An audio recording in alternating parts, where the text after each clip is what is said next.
easily debug everything. Awesome. Hello, everyone. Good morning.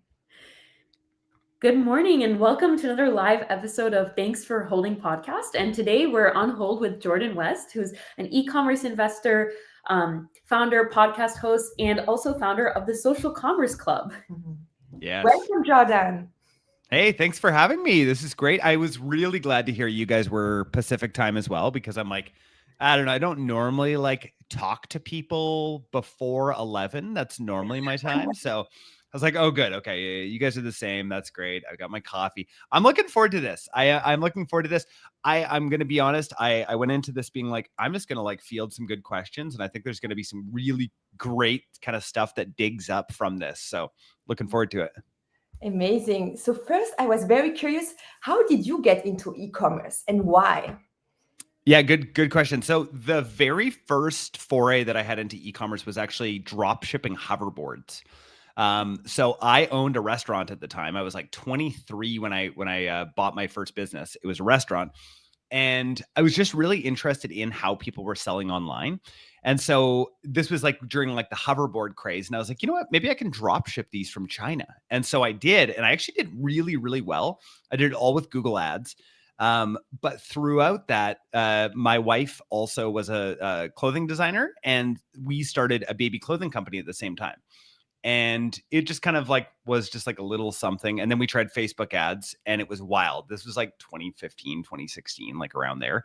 And costs were so incredibly low. And we ballooned that into, a bunch of different businesses. It ended up being 8 different companies, 8 different e-commerce brands by the end of it, with acquisitions and all this kind of stuff. So yeah, that was sort of like how I got into e-commerce. Amazing. And we were very curious. What's the weirdest product you have ever seen blow up on TikTok Shop? Actually, a client of ours right now is absolutely crushing. Like, we're talking like today, they'll probably do between $50,000 and $100,000 like today. And their product is called Zipstring. I actually didn't even know anything about it because I'm not like super involved like in the client day to day. Our agency has grown pretty big. I'm like sort of like, the one overseeing like direction and strategy. And I looked at their product and I was like, this is going to be the weirdest / coolest product ever. If you guys have not checked it out, please go check it out. I showed my son and immediately he wanted it. It was a Shark Tank product. And it's just like this really weird product that shoots string out and looks almost like a lasso. Like, I don't know. It's the coolest thing. I could see why everybody wants it. Wow, that sounds super cool. We'll definitely be sure to check it out. So yeah, I guess on the same theme. So when somebody, like that company sells 10K products overnight, who actually handles support behind the scenes, and how does that look like? Yeah, so most of the brands that are going on to TikTok Shop, at least the ones that we're working with, are pretty established brands, right? So they've already got fulfillment in different places. So there's a few different kinds of fulfillment, right?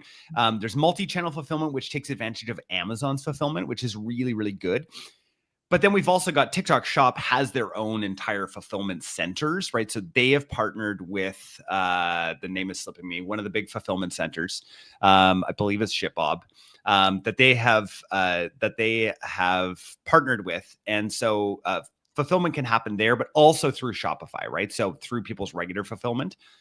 It definitely, like, as brands go into more and more marketplaces, it becomes increasingly important to understand how all of that is happening. There's a brand like they probably do around $500 million a year that works with us. And they have yet to be able to figure out their fulfillment. So they keep having to go on and off of TikTok Shop.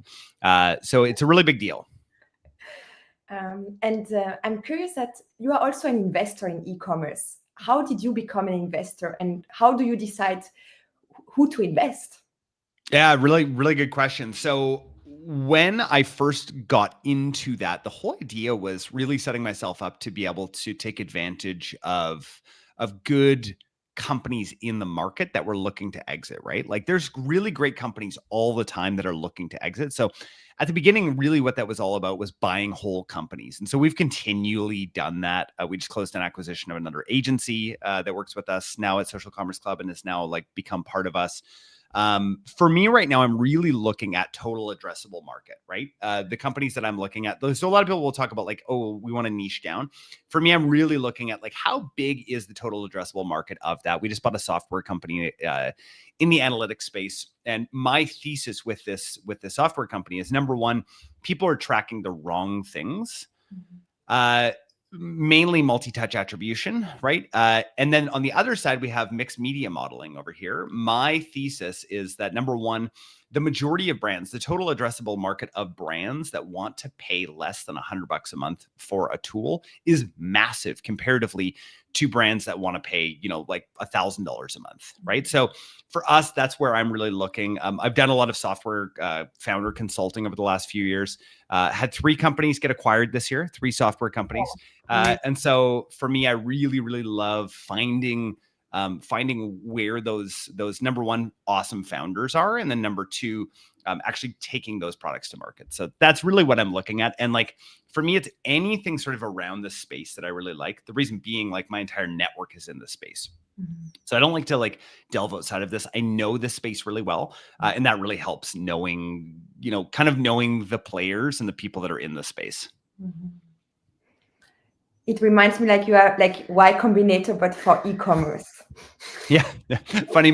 One of my business partners and I, my business partner at the agency and I were talking about how it'd be awesome. I live in this like really small town and it's like 40,000 people, but they actually call this the Napa of the North where I am here. There's like about 100 wineries within 20-minute drive. It's just wild. And I would actually say more beautiful than the Napa area. It's just like gorgeous because we have 2 big lakes and it's just like beautiful. And we were talking about like, man, it'd be fun to like have this immersive Canadian Y Combinator sort of experience up here where people come and live like in this area and all of that. Anyway, we were just chatting about what one of our next ventures is going to be. So yeah, even a TV reality with like the before and after getting graduated from your program.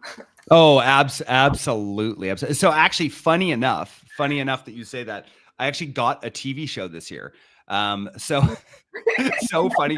So in this local little small town, I decided, I was like, well, I make YouTube content all the time. It's not hard for me. I've got a whole team that does this stuff. So I asked my editor, I said, do you have time to do 1 extra full-length video a week? And he's like, yeah, sure, I'll do it for you.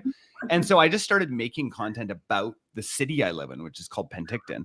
And so every single week I just committed to like, I'm just going to make a video. And so the local TV station reached out and said, hey, can we syndicate your YouTube program? I was like, yes. Now I can say I am on TV. So yes, 100%. Who knows? Maybe there's like 5 people that watch it, but on YouTube, it's getting like, I've got videos with like over 10,000 views in a city of 37,500. So I'll take it. I love it. That's awesome. Yeah.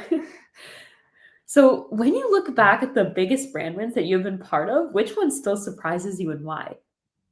I mean, I think sort of in the earlier times of us working with a bigger shoe brand called Hey Dude, who we continually work with now. I can only speak to a little bit about that. They're part of the Crocs team just because they are publicly traded. I can't say a lot of like, sort of stuff that we know, but for them, the biggest surprise is that like their average order value is around $80 on TikTok Shop, right? People were like, oh no, it's just for like cheap junk. It's just for like gadgets and trinkets. And my thesis was like, no, I really actually think that big brands are going to take advantage of this. And it's wild because we now have like much bigger brands than even Crocs and Hey Dude, which are, obviously massive, household name brands.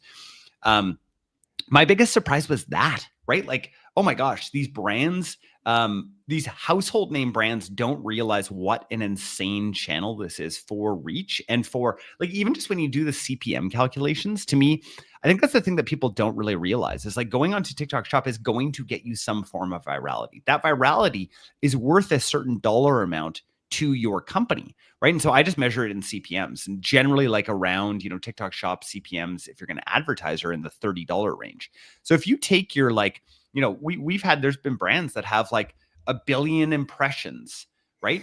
1 billion impressions at a $30 CPM is a massive amount of money. And I can't do the zero calculation in my head right now, but it's like, it's a huge amount of money, right? Of what they would be spending on eyeballs that they're just getting on TikTok Shop. Plus they're selling things, right? I still don't understand why brands don't get this and get why this is such a big opportunity right now. And it's fine. To me, it's like Facebook ads of like 2014. Nobody really got it. It'd be like being in Shopify at that time too. People are like, I don't know, I'll just go with like big commerce or something, right? And it's like, no, you need to understand where the space is actually headed. And I've just been lucky enough to like be able to have a brain that does that and is like, that's not going to work. That's not going to work. But I think this will work, right? So that's kind of the only thing I can say about that. Amazing. And can you explain CPM calculations? Yes. Yeah. So CPM is cost per 1,000 impressions. The M being, I'm not going to say it because it's a French word, but like mille, like being 1,000. Yeah. So that's what CPMs are, right? And so that's generally how over time advertising has been done. It has been calculated is based on CPMs. And so if you think to yourself, okay, so generally in the space, right, especially in advertising, you're paying via CPM. So on Facebook, on TikTok, generally CPMs during this time of year, depending on which category you're in, are going to be between $30 and $40. Now, CPMs in business to business are much higher, right? But that's the cost per 1,000 impressions. That's sort of the calculation that I shorthand like to do. And also, if anybody's watching this, that is in the business to business world, you'll realize why building a personal brand is like the best possible thing that you can do, because CPMs are really expensive. Like on LinkedIn, if you want to reach your target demographic, you're like, I've seen CPMs upward of $500. Well, I was just looking at my stats for LinkedIn this week. I have 180,000 impressions this week just from posting what I do, right? Like, so if you think about that calculation alone, right, that's worth like somewhere in the $18,000 sort of range, right? Like it's wild the amount of value that you can get just from building a personal brand. I love the value of personal brand. We also post a lot sharing the behind the scenes. I'm curious how you find the ideas of what to post, and maybe your advice for founders that have brands, how to do it every day and being consistent. So I say yes to everything that comes my way. Which is funny. I'm not really in that stage where I need to do that anymore. But like when you guys reached out, it was just like, yes, absolutely. Because it helps jog my thinking of what is interesting out there, right? Like I'll have a conversation with a founder and I'm like, oh, I just gave them like 10 pieces of advice that I actually think I want to give to a bunch of people. And so I'll consolidate that down.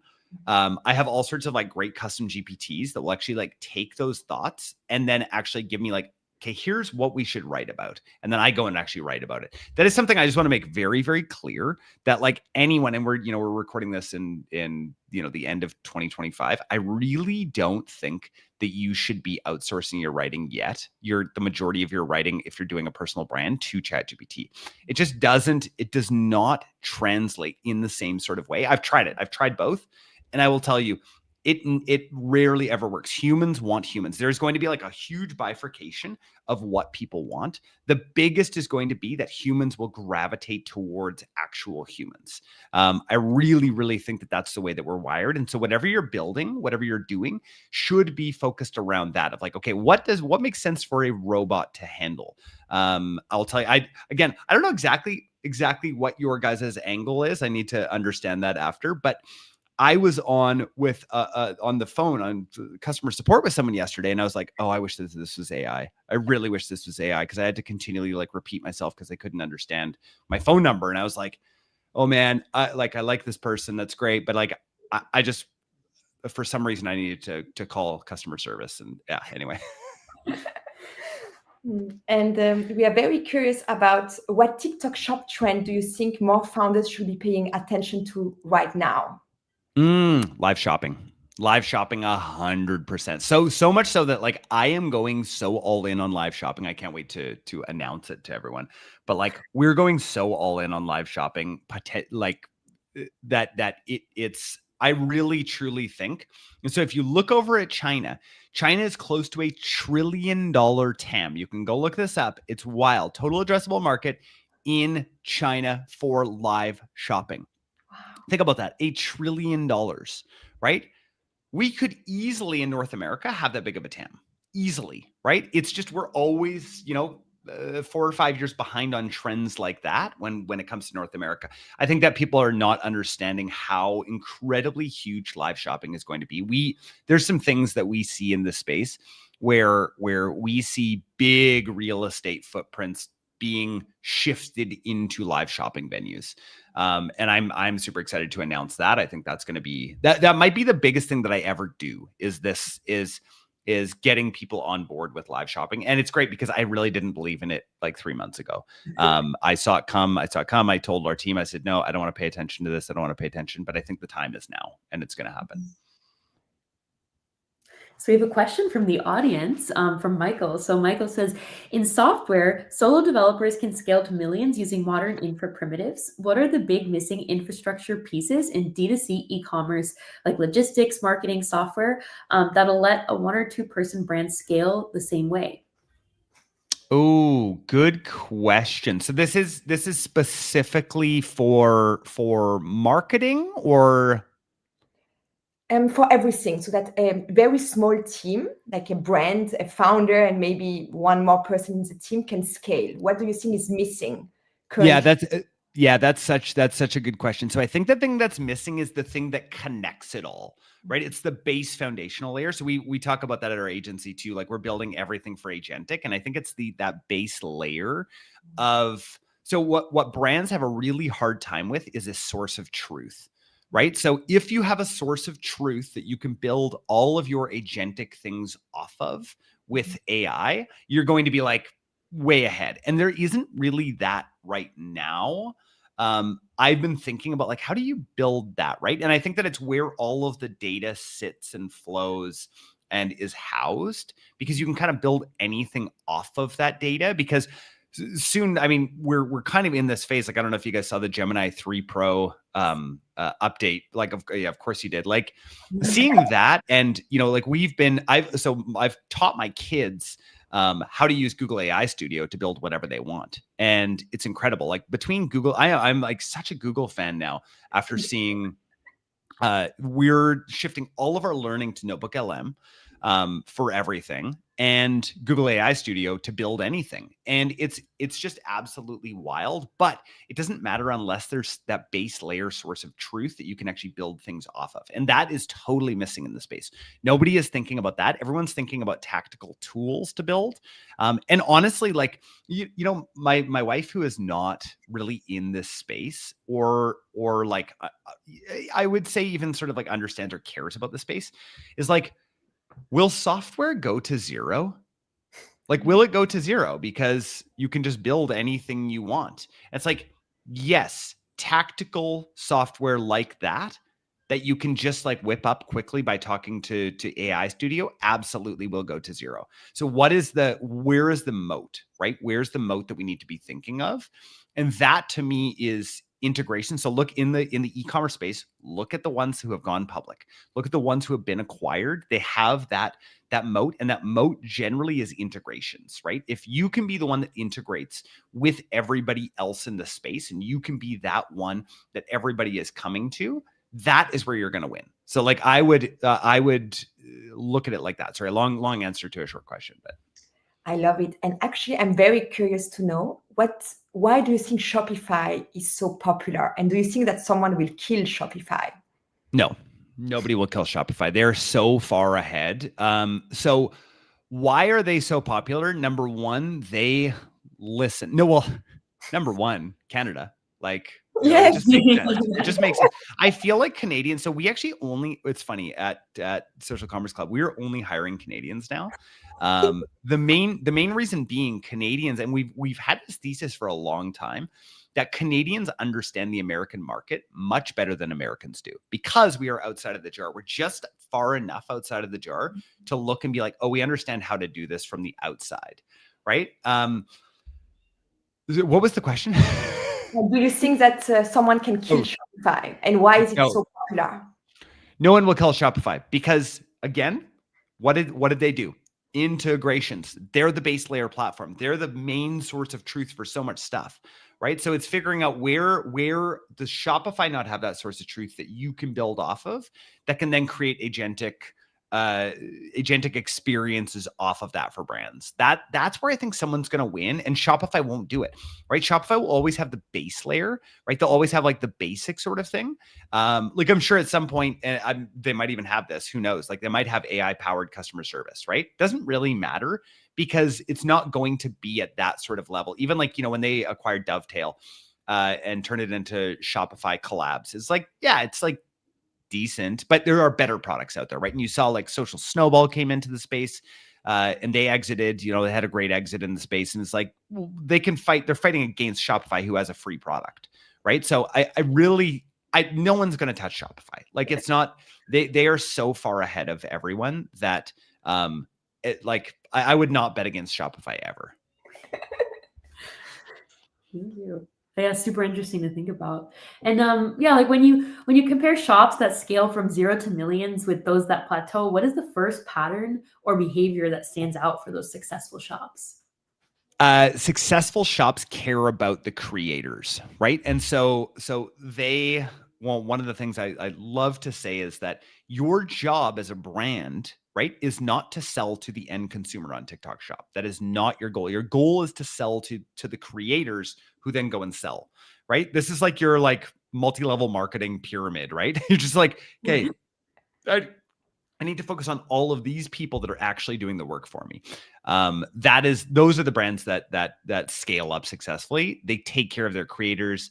They care about their creators, right? They don't like alienate their creators. That's really, really important. Mm-hmm. I love it. Caring is so important for everything, actually. Caring with your team as well, caring with your customers. I feel it's a great value. Absolutely. Like we have to figure out what differentiates us in the world of AI as humans, right? That is the people that can figure that out. Like if you're just doing things that AI can do, don't. But it's really, really hard to have a genuine human interaction, right? That AI can do better, right? And some could argue like, yeah, sure, like maybe AI can do better at listening and conversation like that, but it's not the same. You're not getting that same actual connection and feeling and chemicals and all of that. So and what are the red flags that a product will not go well on TikTok Shop, even if it performs on the website, like on Shopify?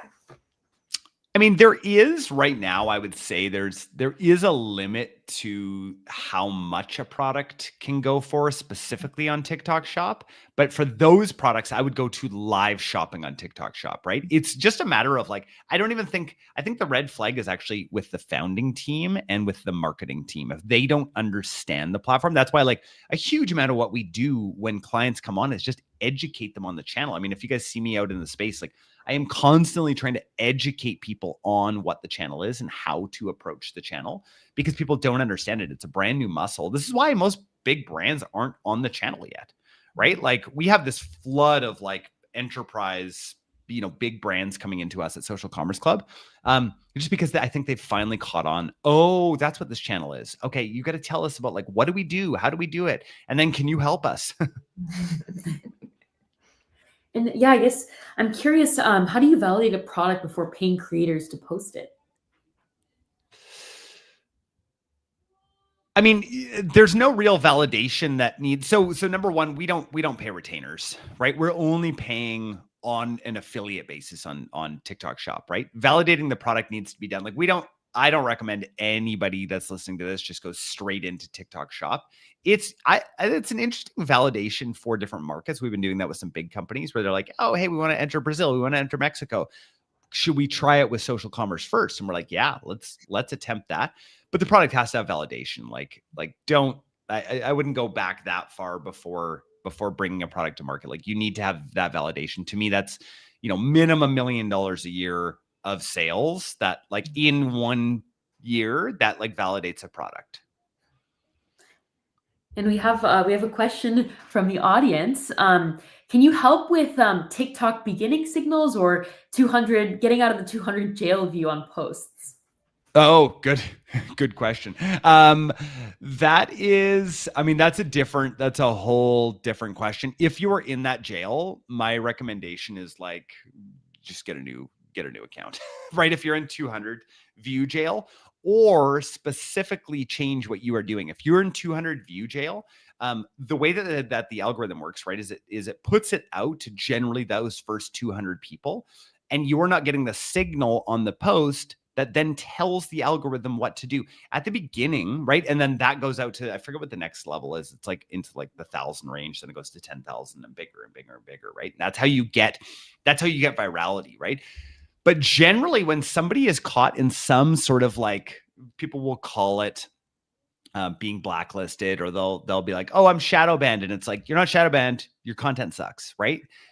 That is the biggest thing, right? And like, so I need to do that constantly. I need to check myself when like, I'm like, oh man, the LinkedIn algorithm is weird right now. It's like, maybe it's not the algorithm. Maybe my content sucks right now, or maybe I'm not offering the kind of value that I need to in the space.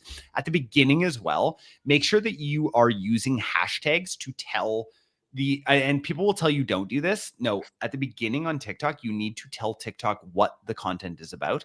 If you go and look at your video and in the top, it doesn't say in find related videos, it doesn't say what the video is about. You have not done a good enough job at telling TikTok what the video is about. So totally different than TikTok Shop, but like I get where the question is coming from. Nice. We have a question from Matthew. How do brands think about integrating AI into user experience without potentially hurting the UX? And how do their current solutions miss or support these cases? So the first thing that I look at AI doing is anything that doesn't add value, right?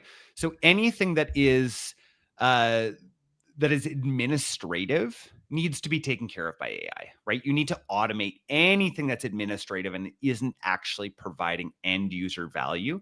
Needs to be that. If you think of like it's shuffling papers, just integrate AI in to do that, right? No one's adding value in there. I heard if anyone listened to Elon on Rogan, it was a few weeks ago, he brought this interesting analogy from Milton Friedman where they were, going to start digging tunnels or digging trenches with machines. And they're like, but think about all the jobs we're going to lose. And Milton Friedman says, oh, okay, well, if that's the case, why don't we get them to start digging with teaspoons, right?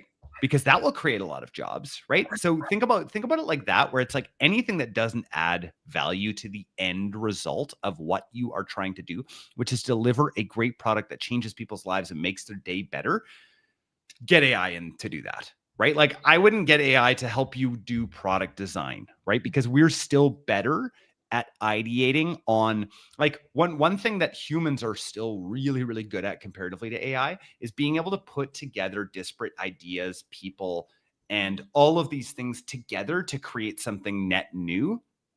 So as brand owners, my biggest recommendation is like, go out into the world, get out of your like, get out from behind your desk, go work out in the real world, go to conferences, go meet friends, go do these things, because you're going to have way more ideas that are going to come to you during that time than if you were stuck at your desk, right? Like I normally, just so everyone knows, between 9 and 11, I hike every single day because to me, that's where all the ideas come from, right? It's like the ideas don't come here. This is like what I do when I'm like needing to like then take those ideas and articulate them to people, right? But like you are only as good as your creativity and your execution, but get AI to do the majority of your execution. I love it. I love nature so much. Actually, on Saturday, I'm going to the forest with some friends for a hike. Oh, wonderful. Wonderful. Love it as well. It's such a great thing to do.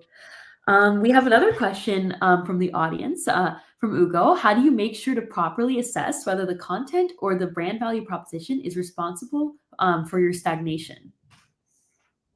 For your stagnation as a brand, is that kind of where it's coming from, or as a content creator? Content. For content specifically, I mean, that's a really good question. Like I am, I'm a huge 7 Habits fan, right? 7 Habits of Highly Effective People. And when you think about habit 1 is be proactive, just assume it's all your fault. Just assume it is all your fault. Don't assume anything external, right? It's all in your control. So control what you can control, and that's your content. So ask friends, like go to the friends who like will actually give you like brutal advice, but the algorithm is already giving you the brutal advice, right? So that's where I come to there.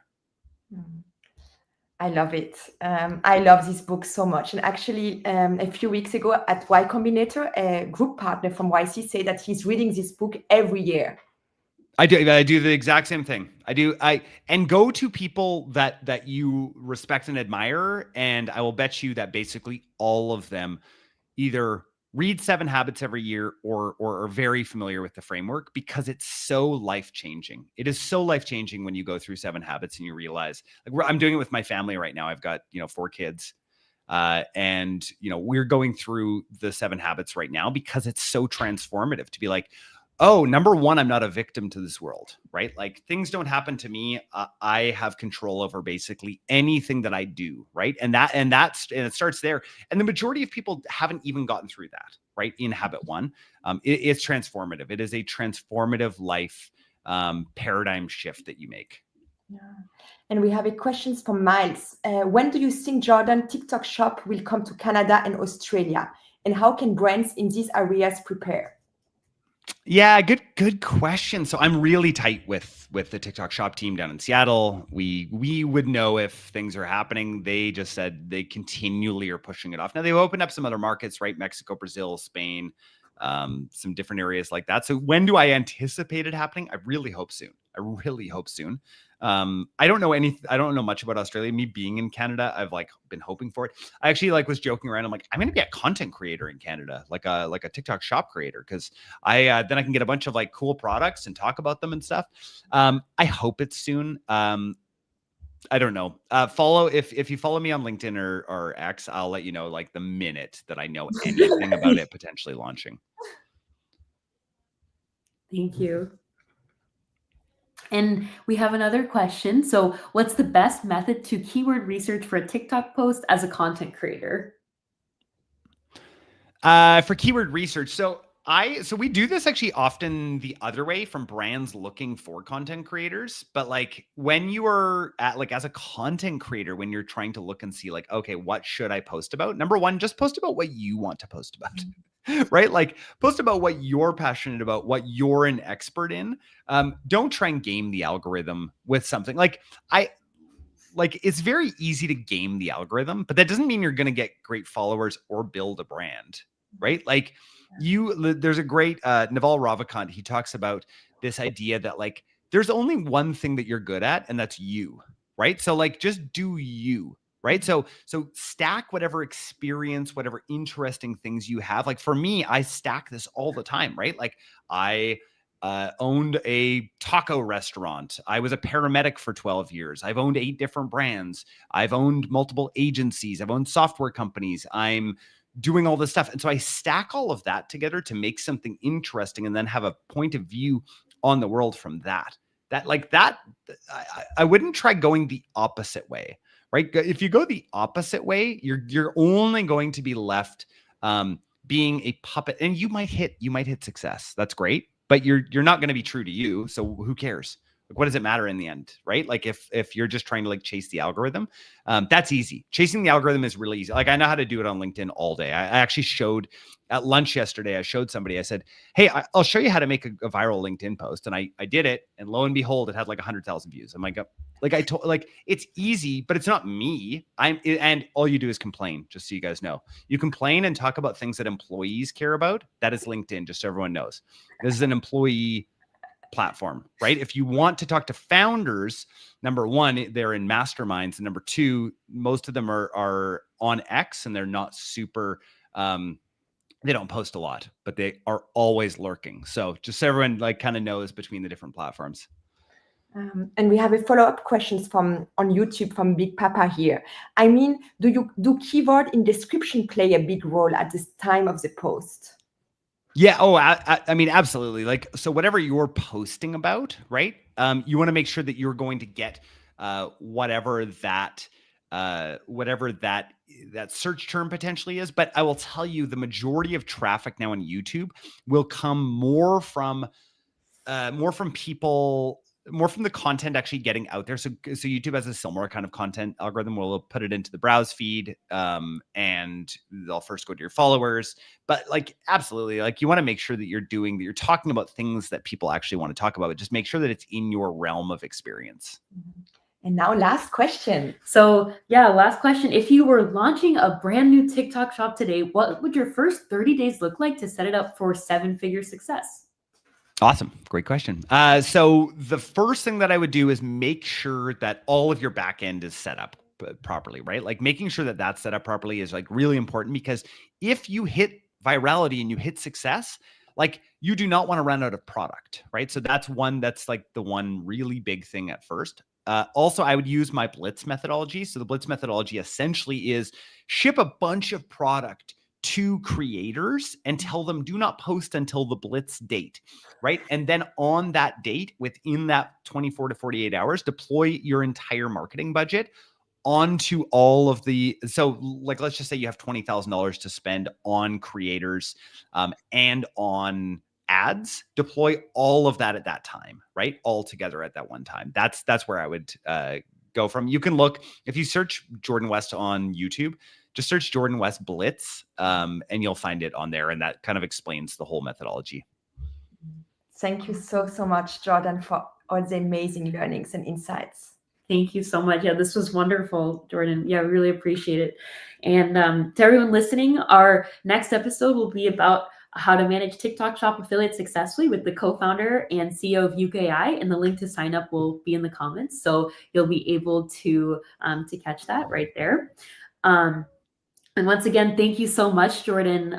Your insights are awesome, and stay tuned for a blog recap where we're going to capture all these wonderful insights. Awesome. Thanks so much, guys. Have a good day. Thank you.